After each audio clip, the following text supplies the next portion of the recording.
Mr. Speaker, I rise today in support of this rule and in support of the underlying legislation. Today, the House is taking historic steps to address our nation's out-of-control debt. This House Republican win rescinds $28 billion in unobligated COVID funds.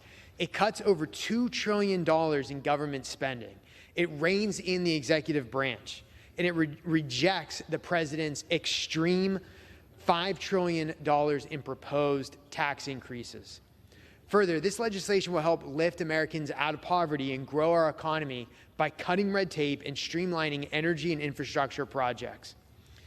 H.R. 3746 also includes an important provision championed by House Republicans, and that is to complete the Mountain Valley Pipeline.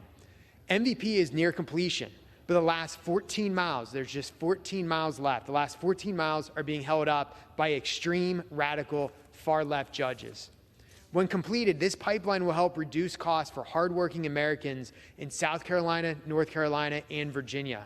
It will simultaneously help the economies of Pennsylvania, Ohio, and West Virginia, with thousands of construction jobs, millions of dollars in royalty payments just in Pennsylvania alone, $150 million a year in royalty payments just to Pennsylvania alone, and it will lead to direct investment in rural communities.